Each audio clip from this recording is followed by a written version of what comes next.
Hi, the holiday season is upon us.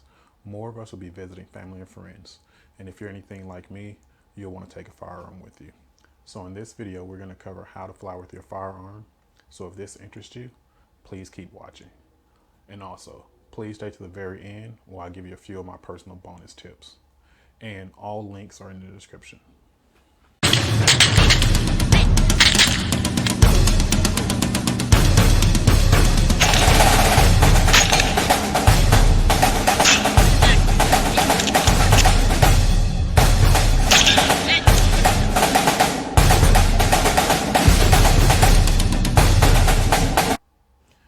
I'm Roderick with Tactical Trash Pandas, and here we provide you with tactics, techniques, and procedures, along with the skills that you need in everyday life to keep you and your family safe. The idea behind this video was an article that I read on CNN, and we're going to take a look at that right.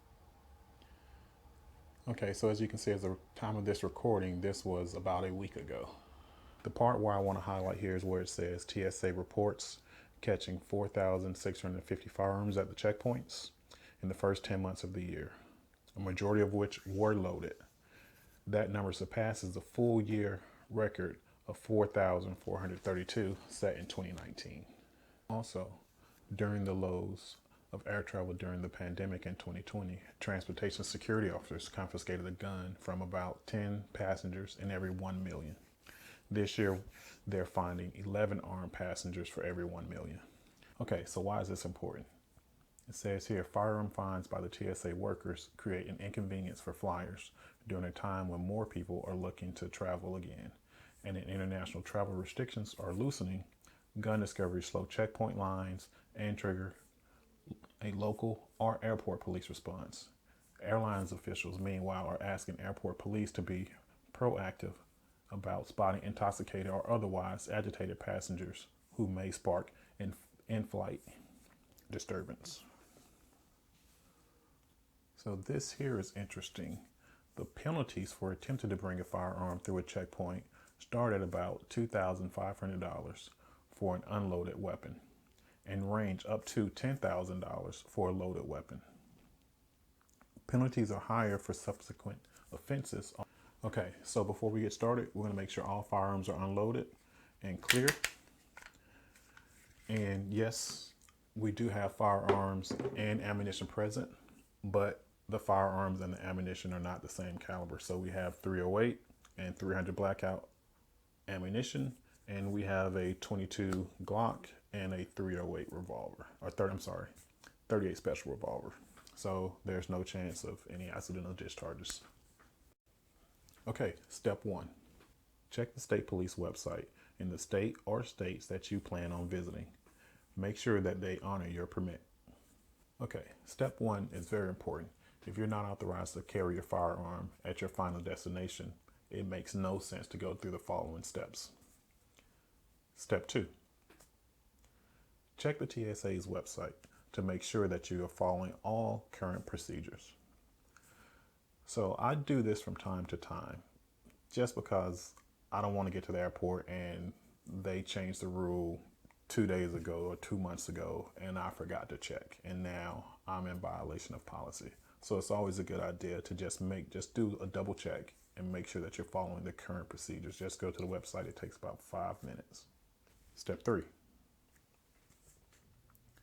check the airline's website.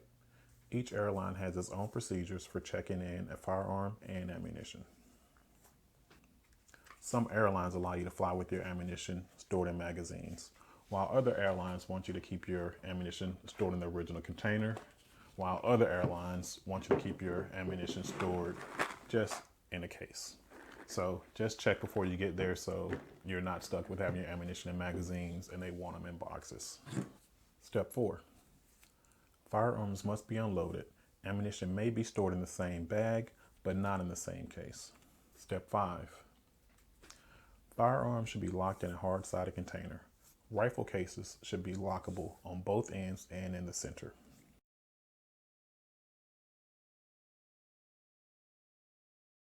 Step six, firearms should be transported in your checked baggage only. Declare each firearm each time you present it for transport as a check bag. So here, whenever you go to the ticketing agent to check in, just let them know discreetly that you have a firearm and that it is unloaded and it is in the case. Sometimes they might ask to see it, sometimes they might not. They'll have you fill out a form and you'll place that in with the firearm, and then some places they will escort you to security to go check your bag so they can make sure that you're just not going to go to the flight. But they'll escort you over there, send your bags through. If everything's good, you head out. Other airlines might just tag your bag and send it down the conveyor belt. Step 7. Passengers should retain the key or combination to the lock unless TSA personnel request the key to open the firearm container to ensure compliance with TSA regulations. I have not had this happen to me before, but I have been told that I might be called back if they need to get it to my luggage. This was in Oklahoma City.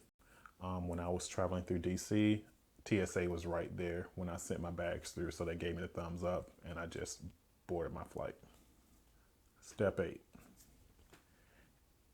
Ammunition is prohibited in carry-on baggage, but may be transported in your checked baggage. So this is a biggie. If you're like me, you probably have rounds in your pocket, shell casings here and there. Just make sure you check your luggage, check your badge, check your pockets, because it would suck that the shirt you had on from the range has a shell casing, or you just have a loose round in your pocket or in your bag, and it would suck to have to pay that fine for that. Step 9. Ammunition should not be kept loose in your bag. Ammunition should be kept in its original packaging or an approved container. All right, so that's all the steps that you need to fly with the firearm. If you stayed around this long, here's the bonus stuff that I do. All right. 1, I try to arrive to the airport early because there's extra steps that you have to take when flying with the firearm. So you want to make sure that you have enough time to go through those steps and still board your plane. 2, I like to have a printout of the TSA's policies and the airline's policies that I'm flying with, because employees don't know their own rules and procedures sometimes. So it's always a good idea to have that with you, just a hard copy. So if they do anything wrong, you just say, no, here's the policy. My third tip, I would definitely recommend traveling with a life pod. While it is a little more expensive than other cases, I like it when I land at my destination. It has a little cable lock on it. I can secure it to the bed or to something else that's sturdy, that's not easily movable. So if I did have to leave my firearm in the room, I can lock it in this case and have it secured to something a little more sturdy. So I don't have that. I have that peace of mind where, the maid's not going to come in and see the case and just take it and break into it later. And my fourth and final tip, if you do travel with the life pod, be aware that due to that change in air pressure, once you unlock it, it won't always open. So what you might have to do is just open this tab here and it releases the air pressure. Then you can open the case. Okay, firearms terminology of the day. Magazine. This is a unit that contains the cartridges before they are fed into the chamber of the gun. The term clip is sometimes incorrectly used interchangeably with this term. However, they're not the same. Generally, a clip feeds the magazine, which then feeds the gun. Okay, guys, that's the end of this video. I hope you enjoyed it. If you have flown with a firearm before and had any issues, or if you didn't have any issues, please let me know in the comments below. All right, please like, share, and subscribe, and hit the notification bell so you can be alerted when we upload new videos. Have a good day.